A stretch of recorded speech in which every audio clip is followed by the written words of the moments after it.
네, 오늘 함께 보실 말씀입니다. 오늘 함께 보실 말씀은 요한계시록 11장 15절 한 절의 말씀입니다. 일곱째 천사가 나팔을 불매 하늘에 큰 음성들이 나서 이르되 세상 나라가 우리 주와 그의 그리스도의 나라가 되어 그가 세세토록 왕노릇 하시리로다.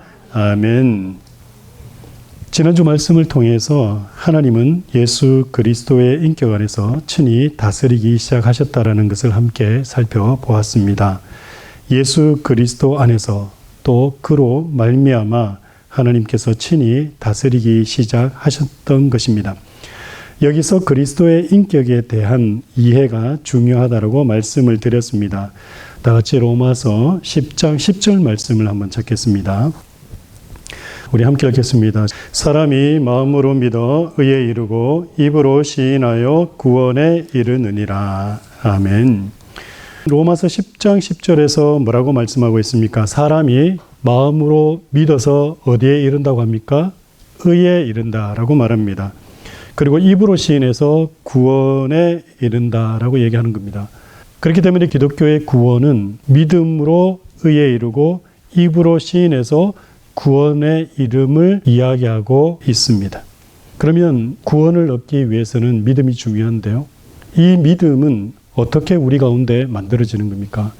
구원을 얻기 위해서는 믿음이 있어야 되는데 그 믿음 때문에 의에 이르고 또한 그 믿음을 우리 입술로 고백해서 구원에 이르게 되는데 그렇다면 그 믿음은 어떻게 얻게 되느냐는 거예요. 하늘에서 뚝 떨어지는 겁니까? 아니겠죠. 로마서 10장 17절 말씀을 다시 한번 보겠습니다. 함께 읽습니다. 그러므로 믿음은 들음에서 나며 들음은 그리스도의 말씀으로 말미암았느니라. 아멘. 우리가 구원을 받기 위해서는 믿음이 필요한데 왜냐하면 그 믿음이 무엇에 이르게 한다고요?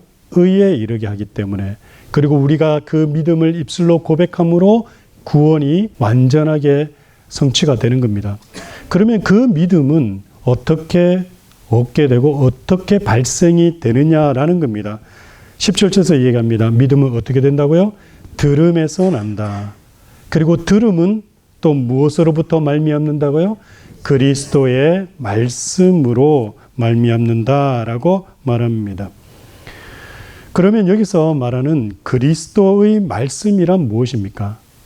믿음이 생겨야지만 우리가 구원을 얻을 수가 있는데 그 믿음은 분명히 들음이다. 그러고 무엇을 들음이냐라는 그 질문에는 그리스도의 말씀을 들으면 믿음이 발생한다라고 얘기를 하는 겁니다. 그렇다면 그리스도의 말씀이라는 것은 무엇이냐는 거예요.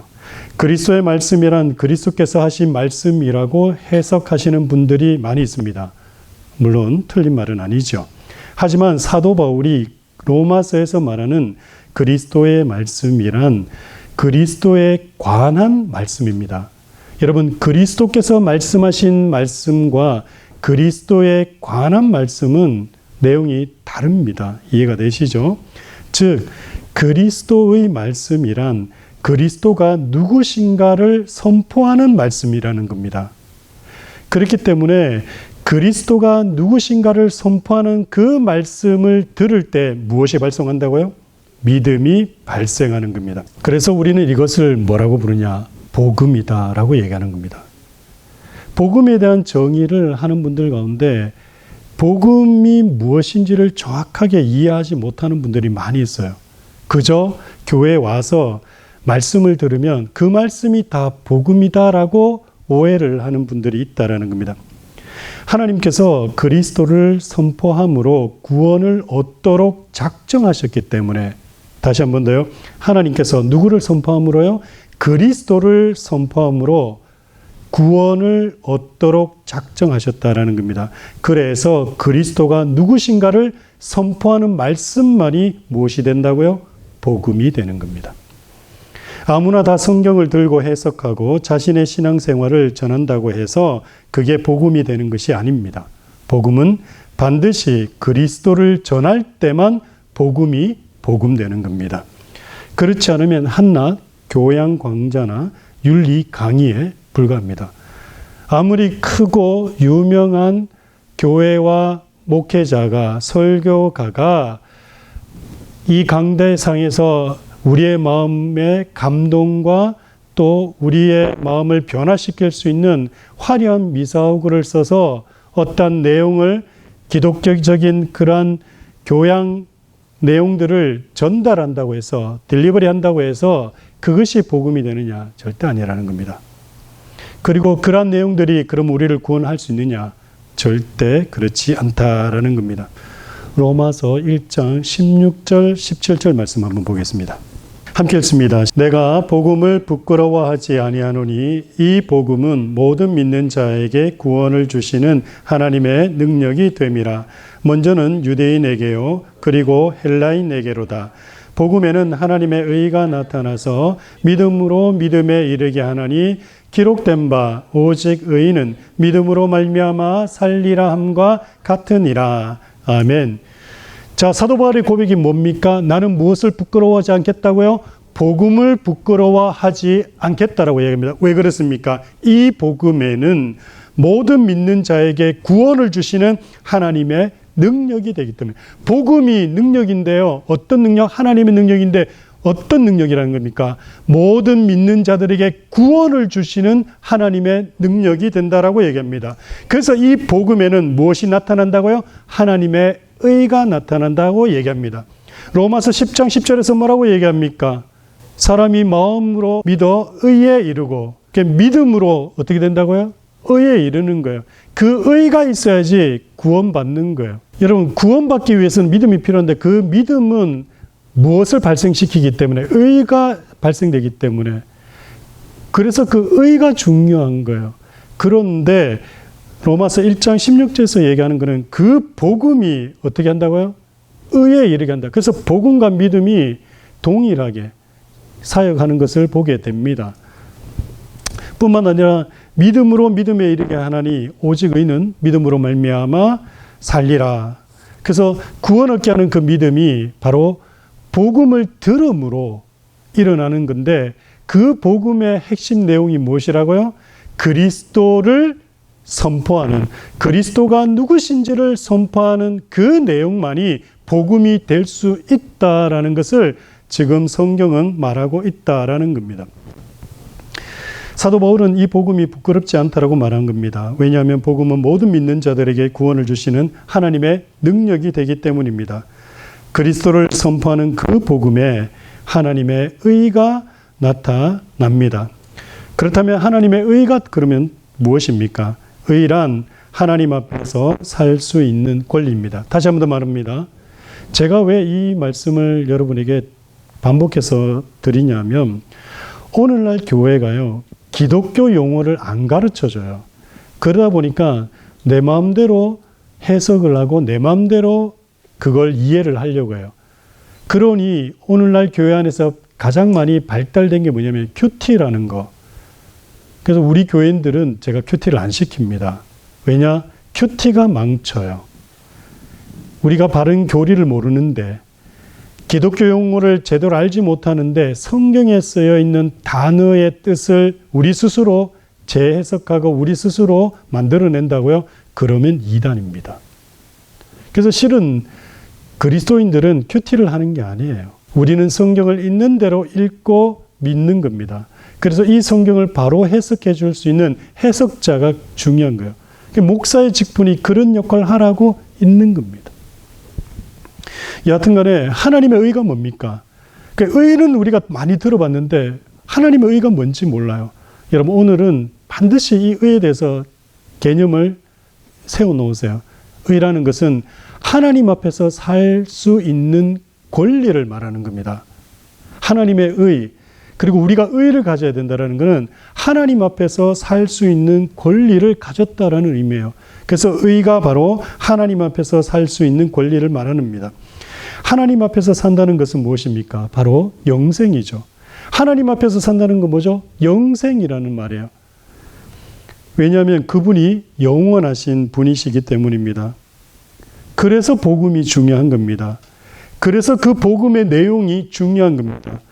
그래서 그 복음의 내용이 무엇이어야 합니까? 도덕과 기독교 윤리를 전하는 강론은 복음이 아닙니다. 복음 선포가 아닙니다. 성경이 말하는 복음은 그리스도의 인격과 그의 구속사역을 선포하는 것을 말합니다. 지금까지 여러분들은 그리스도의 인격에 대해서 교회에서 한 번이라도 들어보신 적이 있습니까? 만약 없으시다면 아직 여러분은 교회 생활을 할 수 있는 교인은 되었을지 몰라도 영생을 얻는 거듭난 자는 아닙니다. 요한복음 3장 말씀 한번 찾아보겠습니다. 요한복음 3장입니다. 요한복음 3장에 니고데모라는 인물이 등장합니다. 이 니고데모는요, 유대 사회에서 가장 덕망이 있고 학식 높으며 고귀한 신분이었던 사람입니다. 유대 사회에서 최고의 지성과 종교적 권위를 가진 사람이었습니다. 그런데 이런 니고데모에게 예수님은 말씀하십니다. 3절 말씀인데요. 우리 함께 읽겠습니다. 시작. 예수께서 대답하여 이르시되 진실로 진실로 내게 이르노니 사람이 거듭나지 아니하면 하나님의 나라를 볼 수 없느니라. 아멘. 교회에 이름을 올려놓고 오랜 시간 교회 생활을 했다고 해서 구원받는 것이 아닙니다. 기독교, 즉 그리스도교의 진리가 무엇입니까? 저는 기독교라는 용어도 사실 틀렸다라고 말씀을 여러 번 드렸죠. 왜냐하면 기독교는요, 그 단어에 아무것도 안 담고 있어요. 원래 그리스도교라는 그 말을 중국 한자가 차용을 한 거예요.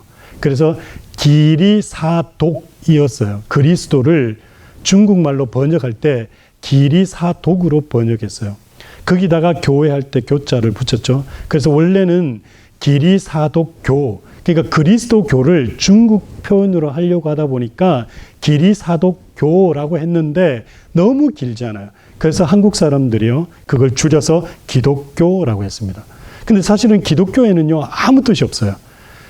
그렇기 때문에 바꿔야 되는 게 뭐냐면 그리스도교라고 우리는 불러야 돼요. 왜냐? 그리스도교라고 해야지 우리가 믿는 믿음의 대상이 선명해집니다. 기독교라고 하면 여러분 이해가 되세요? 그러나 그리스도교라고 하면 쉽게 이해가 됩니다. 아, 무엇이 핵심인가? 여러분 기억나십니까? 사도행전 가면요, 사도 바울이 최초로 자기들끼리 파생되어서 만들어진 교회가 하나 있었습니다. 이방 교회인데요. 어떤 교회였죠? 안디옥 교회라는 것입니다. 그 안디옥 교회에서 세상 사람들이, 주변에 있는 세상 사람들이 그 안디옥 교회 교인들을 향해서 뭐라고 얘기합니까? 그리스도인이다라고 처음으로 이름을 붙여줘요. 왜 그랬을까요? 그들은 날마다 모여서 그들이 예배하는 예배의 대상이 누구였기 때문에? 그리스도였기 때문에. 그래서 그들이 그리스도인이라는 명칭을, 이름을 얻게 된 겁니다. 그래서 오늘날 우리도요, 사실은 그리스도교라고 불러야 그게 정답입니다. 그런데 기독교라는 한자적 그 발음이, 명칭이 더 많이 쓰이다 보니까 도대체 우리가 믿는 믿음의 그 중심의 핵심 내용이 뭔지를 다 잃어버렸어요. 그래서 저는 그걸 좀 회복하고자 그리스도교라는 단어를 강조합니다. 여하튼 간에 그리스도교의 진리가 무엇입니까? 교인으로서 선하고 바르게 사는 신자를 만들어내고자 함입니까? 아닙니다. 그리스도교는 구원 종교입니다. 그리스도교가 구원 종교라 함은 그리스도교의 진리는 구원 얻음에 있음을 말하는 겁니다. 그러니까 여러분들이 교회를 다니는 이유, 예수 그리스도를 믿는 이유는 딴 거 없어요. 구원 얻기 위함이에요. 그거 이상도 그 이하도 없어요. 그 이상이거나 그 이하면 여러분 이거는 차라리 절간 가서 부처를 믿거나 타 종교의 진리에 빠져서 돌을 닦는 게 더 낫습니다. 그런데 그리스도 교회에서 말하는 구원 얻음이 내가 교인이 되어 바르게 살고 착하게 행실하고 살면 구원받는 것입니까? 아닙니다. 착하고 바르게 삶으로 복을 추구하는 것은 이방 종교들이 강조하는 구원 진리입니다. 하지만 그리스도 교회의 구원 진리는 복음이라고 말합니다. 그렇다면 복음이 무엇입니까? 그리스도의 인격과 그의 구속 사역을 선포하는 것만이 복음입니다. 우리가 복음으로 믿음에 이르러 구원을 얻기 위해서는 반드시 그리스도의 인격과 그의 구속 사역의 선포가 있고 그를 들음으로 믿음이 발생하게 되는 것이어야만 합니다. 그러므로 사랑하는 교회 여러분, 한 주도 여러분의 이 한 시간의 예배를 소홀히 여기지 마시기 바랍니다. 그리고 반드시 바른 복음 선포와 바른 믿음을 전하는 교회를 찾아서 신앙생활 하시기 바랍니다. 복음이 아닌데 복음이라고 착각하고 선포하는 오늘날 교회의 강대상은 얼마든지 넘쳐납니다. 하지만 우리의 영혼을 위해서는 이제 정신을 똑바로 차려야 합니다. 목사의 입에서 나오는 말씀이라고 해서 다 그것이 복음이 되는 것이 아님을 잊지 마시기 바랍니다. 그리스도의 인격과 그의 구속사역을 선포하지 않는데 어떻게 구원의 놀라운 역사가 일어나겠습니까? 복음이 그리스도의 인격과 그의 구속사역을 전하는 것이라면 첫 번째, 그리스도의 인격이 그럼 무엇입니까? 그리스도가 누구신가를 정의하는 것을 그리스도의 인격이라고 얘기합니다. 제가 언제도 한번 말씀을 드렸습니다만 인격이란 게 무엇입니까? 인격은 자기의식과 자기 결정권을 가진 존재를 인격이다라고 말합니다. 다시 한 번 더요. 자기의식이란 건 뭡니까? 내 스스로 나를 느낄 수 있는 거예요. 그죠? 그리고 자기 결정권이 있어야 돼요. 내 결정권을 가지고 있는 존재만이 무엇이라고요? 인격이라고 합니다. 그래서 여러분들이 눈 씻고 온 세상을 이렇게 둘러보면 누구만이 인격이라고 이야기할 수 있습니까? 사람만이 인격이라고 할 수 있습니다. 여러분의 집에서 기르는 그런 애완동물이 인격이지 않습니다. 왜 그렇습니까? 그들은 자기 존재의식이 없습니다. 그리고 자기 결정권이 없습니다. 우리는 그들을 인격이라고 하지 않습니다. 인격은 반드시 자기 존재의식과 자기 결정권이 있어야만 인격이라고 얘기합니다. 그렇기 때문에 우리는 이 세상에서 인격적인 존재로 오직 우리를 창조하신 하나님과 하나님 역시도 자기 존재의식이 있으시죠. 그리고 하나님이 자기 결정권을 가지시죠. 그분은 하나님이시기 때문에. 그래서 하나님과 그의 형상과 모양을 따라 창조된 인간만을 우리는 뭐라 그런다고요? 인격이다라고 말합니다. 그래서 여기서 하나님이 자신의 모양과 자신의 형상대로 창조했다라고 했을 때는 어떻게 창조하신 거라고요? 하나님처럼 인격체로 인간을 만드셨다라는 의미라고 말씀을 드렸어요. 그런데 그리스도의 인격은 온 우주에서 유일한 인격이라고 말씀을 드릴 수 있습니다. 왜 그렇습니까? 그분의 인격은 신성과 인성으로 이루어져 있기 때문입니다. 왜냐하면 보이지 않는 하나님이 보이는 인간의 몸을 입으심으로 보이는 하나님이 되셨기 때문입니다. 자, 이 부분에 대해서는 정말 여러분 귀에 딱지가 앉을 정도로 말씀을 드렸기 때문에 더 이상 설명드리지 않겠습니다. 하나님은 보이십니까? 안 보이십니까? 안 보입니다. 안 보이는 존재를 믿는다 그러면 그건 무엇이라 그랬습니까? 미신이다 그랬죠. 보이는 걸 무턱대고 믿으면 그게 뭐가 된다고요? 우상이 되는 겁니다. 안 보이는 걸 믿으면 미신이고 보이는 걸 무턱대고 믿으면 뭐가 된다고요? 우상이 되는 겁니다. 근데 오늘날 우리들은요, 그렇게 신앙생활하는 것이 너무나 많아요. 제가 말씀을 드립니다만 하나님 보이십니까? 안 보이십니까? 안 보여요. 안 보이는 존재를 믿을 수 있어요? 없어요? 못 믿어요. 그런데 하나님을 믿는데요. 그럼 뭔가 something wrong이지 않습니까? 그래서 하나님이 어떻게 하셨습니까? 보이지 아니하시기 때문에 우리로 하여금 믿게 하시기 위해서 보이는 존재로 나타나 주셨잖아요. 구약시대에는 말씀으로, 구약시대에는 여러 가지 기적과 이사로 하나님이 보여주셨고요. 신약 때는요, 직접 하나님이 나타나셨잖아요. 보이는 하나님으로. 그가 누구시다고요? 그리스도. 그래서 우리는 예수를 뭐라 그럽니까? 보이지 않는 하나님이 보이는 하나님으로 나타나심. 그래서 성육신이다라고 말씀을 하는 겁니다. 그래서 그리스도의 인격은 신성과 인성으로 이루어져 있기 때문에 그리스도교는 삼위일체 하나님을 고백하되 보이지 않는 하나님이 보이는 하나님으로 나타나신 그리스도를 우리 신앙의 대상으로 믿는 겁니다. 그래서 제가 그리스도교라는 단어가 중요하다고 그랬죠. 오늘날 교회에서 이 원리과 이 원칙과 이 순서를 모르고 신앙생활하는 사람이 너무 많아요. 그래서 하나님을 자꾸 믿는데요. 그래서 제가요, 하나님을 믿으면 안 된다고 하니까 많은 분들이 많이 오해를 하셨어요. 근데 본인들이 무지한 거는 모르시고 우리의 신앙 대상이 누구라고요? 하나님이라고 하면 안 된다 그랬죠. 그죠? 적어도 우리 교회는. 우리의 신앙 대상은 누구라고요? 그리스도이십니다. 예수 그리스도. 그분이 하나님이시기 때문에요. 그리스도는 신성과 인성을 가지신 하나님이십니다. 하나님이 사람으로 나타나심으로 하나님의 본성인 신성을 가지셨고 또한 인간과 똑같이 되심으로 인성을 가지셨습니다. 여기서 인성은 그리스도가 가진 육체와 영혼 모두를 의미합니다. 그리스도는 인간의 영혼도 가지셨습니다. 지난주 제가 말씀을 드렸는데요. 한 번 더 설명을 드릴게요. 많은 분들이 그리스도 예수님 그러면 예수님께서 하나님이시다. 그래서 예수님이 하나님이시기 때문에 신성을 가지고 있다고는 믿어요. 그런데 그 신성을 예수님의 영혼으로 착각하는 분들이 있습니다. 아니라 그랬죠. 예수님은 신성도 가지고 있지만 인성도 가지고 있다라고 말씀을 드렸습니다. 여기에서 인성은 뭡니까? 우리와 똑같은 육체적인 이 물질적인 몸뿐만 아니라 저와 여러분 우리 모두가 우리의 영혼을 가지고 있죠. 인간의 영혼을 가지고 있죠. 예수님도 무슨 영혼을 가지고 계신다고요? 예수님의 영혼을 가지고 계세요. 근데 그 예수님의 영혼을 신성하고 자꾸 착각하시는 분이 있어요. 아닙니다. 신성과 인성은 이렇게 따로 분리가 됩니다. 분리가 되는 건 아닌데 하여간 나눌 수 있어요. 구분할 수 있습니다. 우리가.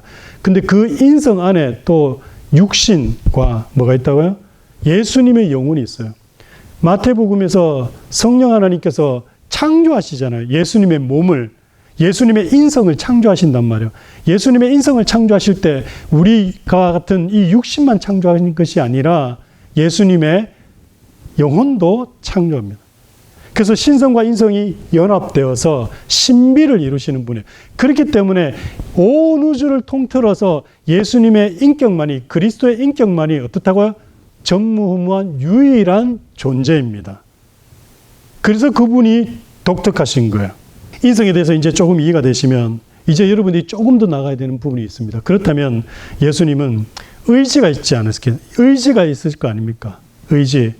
그래서 예수 그리스도는 신적 의지와 인간의 의지를 둘 다 가지고 계신다라고 우리는 믿습니다. 그렇기 때문에 예수님의 공생의 사역을 보면 하나님으로서의 그런 역할도 뭔가를 일하심도 있었지만 때로는 인간의 의지적인 모습을 보이시는 것도 볼 수 있습니다. 많은 병자들을 고칠 때 그때 예수님께서 긍휼히 여기시고 그리고 제자들의 반대도 불구하고 그 병자들을 고치실 뿐만 아니라 십자가를 향해서 나아가는 그 의지, 그런 것을 봤을 때 예수님은 신적 의지와 인간의 의지를 둘 다 가지고 계신다라는 것을 우리는 알 수 있다라는 겁니다. 이것이 초대교회 교부들이 예수님의 인성에 대해서 정의하고 합의한 교리입니다. 우리는 이 공교회의 교리를 믿음으로 구원 얻는 믿음에 이르게 된다라고 고백을 합니다. 그래서 그리스도교가 그리스도교 되게 하는 3대 교리로 그리스도교가 구원 종교로 남게 하는 3대 교리로 삼위일체 교리, 성육신 교리, 이신칭의 교리를 우리는 고백합니다. 이것을 믿음으로 고백해야지만 구원을 얻는다라고 초대교회 교부들과 중세 종교개혁자들이 성령의 조명 아래에서 그리스도교의 기본 진리로 확정한 것입니다. 이 세 가지 중에 하나라도 부정하면 구원 얻지 못합니다. 이거는 그들이 공식 문서에도 그렇게 만들어 놨습니다. 우리가 구원을 얻으려면 무엇을 믿어야 된다고요? 삼위일체 교리. 두 번째, 성육신, 물론 그리스도론이라는 겁니다. 성육신 교리, 하나님이 인간이 되셔서 그 인간 대신 그분이 누구시다고요? 예수 그리스도이심을 믿는 성육신 교리와 세 번째, 믿음으로 구원 얻는다는 이신칭의 이 교리 세 가지를 고백할 때 이 교회는 참된 교회이며 또한 이 고백을 하는 교인들은 구원받은 교인이다라고 우리는 한다라는 겁니다. 근데 여러분 한번 살펴보시기 바랍니다. 얼마나 오늘날 교회가 그리고 여러분 스스로가 이 교리에 부착되어 있는 삶을 살고 있습니까? 여러분 이 교리에 대해서 교회에서 들어본 적은 있으십니까? 이 교리에 함께 하면서 신앙생활을 하신 적이 있습니까? 우리는 그리스도에 대해서 반드시 정확하게 잘 알아야 합니다. 알지 못하고 믿는 것을 미신이라고 말합니다. 내가 믿는 신앙의 대상을 알지 못하고 믿는 것을 우상 숭배라고 말합니다. 우리가 하나님을 즐거워하려면 무엇보다 그리스도에 대한 참된 지식을 가지고 있어야 합니다. 제가 끊임없이 주장하는 바입니다마는 우리는 예수 그리스도를 아는 만큼 하나님을 알 수 있습니다. 그렇기 때문에 반대로 그리스도를 오해하는 만큼 우리는 하나님에 대한 지식에서도 왜곡되고 멀어지게 됩니다. 무지는 결국 엄청난 비극을 낳게 됩니다.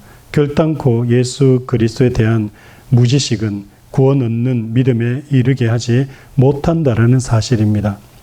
그리스도는 보이지 않는 하나님의 가시적인 형상이다라고 골로새서 1장 15절에서 말합니다.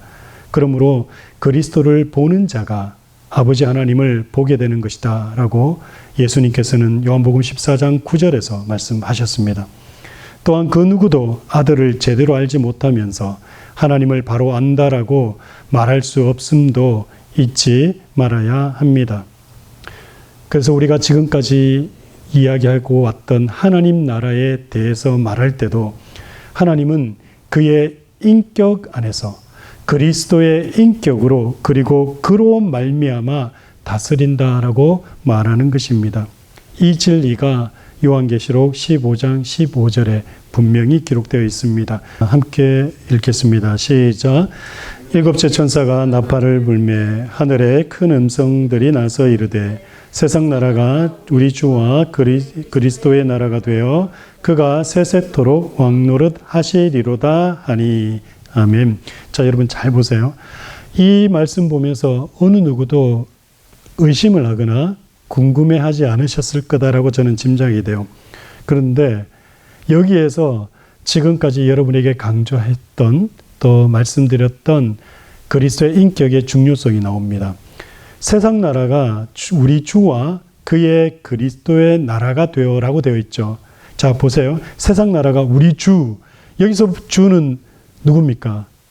물론 예수 그리스도입니다. 근데 그 예수 그리스도 누구죠? 하나님이시죠. 그래서 우리 주라는 것은 그리스도의 신성을 말하는 겁니다. 우리 주와 그의 그리스도의 나라가 돼요. 뭐가 좀 이상하지 않으세요? 웃기잖아요. 우리 주인데 주가 누군지 알죠? 근데 주와 그리고 그가 누구예요 도대체? 그라는 게 누구예요? 그의 그리스도가 그의 그리스도의 나라. 이게 뭔 말이에요? 그래서 여기에서 그리스도의 인성을 모르면 그리고 그리스도의 인격을 모르면 이거 해석 못하는 거예요. 바로 뭐냐? 우리 주라는 거는 그리스도의 신성을 말하는 겁니다. 그리고 그가 뭡니까? 예, 성자 하나님이죠. 성자 하나님의 그리스도. 성자 하나님의 그리스도라는 게 뭡니까? 하나님이 그리스도가 되셨다라는 것은 그분의 성육신 인격이죠. 그래서 뭐가 되는 겁니까? 인성을 말하는 겁니다. 그래서 인성의 나라, 우리 주와 그의 그리스도의 나라가 되어라는 것은 바로 하나님의 나라가 그리스도의 인격 안에서 통치되어진다라는 것을 말해주고 있는 구절이라는 겁니다. 하나님의 나라에 대해서 우리가 계속 얘기하고 있죠. 그 하나님의 나라는 하나님의 통치라고 얘기했죠. 그럼 하나님이 어떻게 통치하느냐라고 이야기할 때 그 통치가 어떻다고요? 그리스도의 인격에서 그리고 그리스도의 인격으로 말미암아 통치를 하신다라는 거예요. 어디를요? 우리를요. 어디를요? 하나님 나라를요. 그러려면 그리스도의 인격을 잘 알아야 되잖아요. 그리스도의 인격이 무엇인지. 그리고 그리스도의 인격을 알아야지만 무엇이 일어나는 겁니까? 우리에게 바른 믿음이 일어나요. 바른 믿음이 일어나야지 어떤 일이 있는 겁니까? 구원받는 거예요.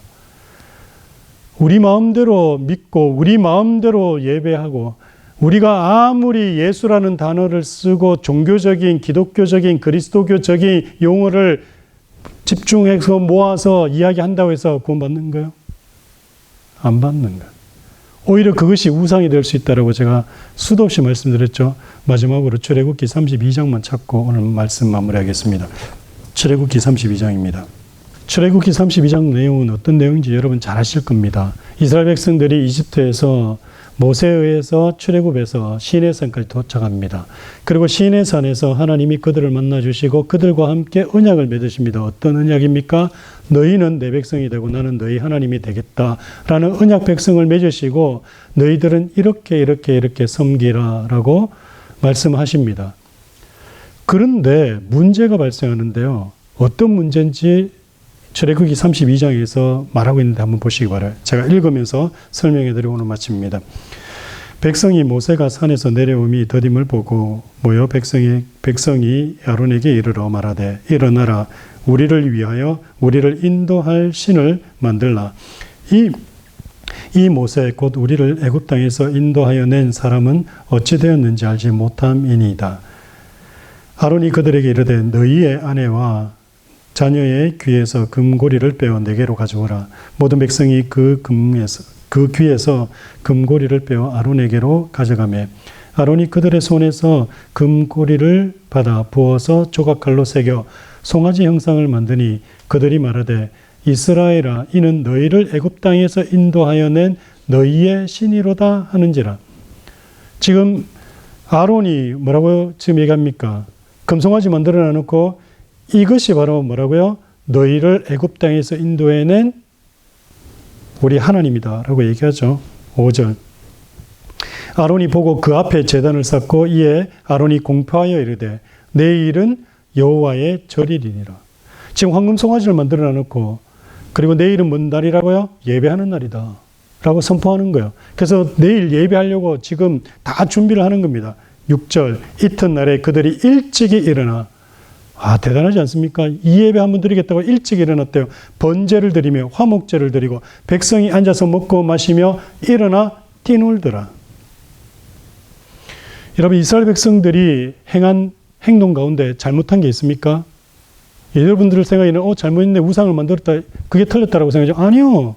여러분들이 그 속에 들어가 있어 봐요. 어떤 일이 일어납니까? 예, 하나님을 지금 예배하기 위해서 이들은 모였어요. 근데 그 하나님이 누군지 모르니까 그들은 그냥 황금송아지 만든 거예요. 그리고 그들을 하나님이라고 생각하고 열심으로 예배했다니까요. 번제도 드리고 화목제도 드렸다니까요. 아침에 일찍 일어났다니까요. 여러분 예배 드리기 위해서 여러분 아침 일찍이 막 3시간 전부터 막 준비해 오시나요? 아니실 것 같아요. 근데 이들은요 이렇게 종교적인 열심이 컸습니다. 누구를 예배하기 위해서? 그들이 이스라엘 애굽 땅에서 그들을 인도해낸 하나님을 섬기기 위해서요. 뭐가 잘못됐어요? 만약 여러분들이 신이라면 그렇게 예배하는 그들을 보고 어떻게 생각하겠어요? 야 정말 잘했다. 너희들이 나를 몰라서 황금송아지를 만들긴 했지만 그래도 너네들이 나를 위해서 그렇게 예배하네. 아이고 이쁘다 이러지 않겠어요? 저 같아도 그렇겠는데요. 그런데 어떤 일이 일어납니까? 하나님이 노하십니다. 하나님 진노하세요. 싹 다 없애버리겠다고 모세에게 엄포를 놓으세요. 왜 이런 일이 일어납니까? 여러분은 정말 예수 그리스도에 대해서 하나님이 누구신지에 대해서 잘 아세요? 매주일 교회에 나와서 예배하면서 예수 그리스도가 누구신지 하나님이 어떤 분이신지 잘 알고 예배하세요? 만약에 알지 못하고 예배한다면 그건 뭐라고요? 우상 숭배입니다. 그래서 제가 이 강제상에서요 몇 명 안 되는 교인들 모아놓고 유튜브 듣는 분들을 위해서 제가 매주 이렇게 얘기하는 겁니다. 왜요? 지난 시간 제가 그렇게 교회를 사역했거든요. 1000명, 2000명 모이는 교회에서 설교하면 무슨 소용이 있습니까? 잘못 전했는데, 내가 예수를 알지 못하고 전했는데, 엉망으로 전했는데, 착하게 바르게 살아라고 전했는데, 교인들끼리 싸우지 마세요. 섬기세요. 더 열심으로 기도하세요. 더 열심으로 성경 보시고 더 열심으로 교회 봉사하세요. 이딴 설교만 했는데 제 설교를 들었던 분들이 어떻게 됐을 것 같습니까? 다 지옥 같습니다. 제가 그걸 회개하고 다시 이곳에 내려왔을 때는 다시는 절대는 그런 교회 세우지 않겠다라고. 남들 보기에는 우습죠. 몇 명 안 모이니까. 저는 근데 개념치 않습니다.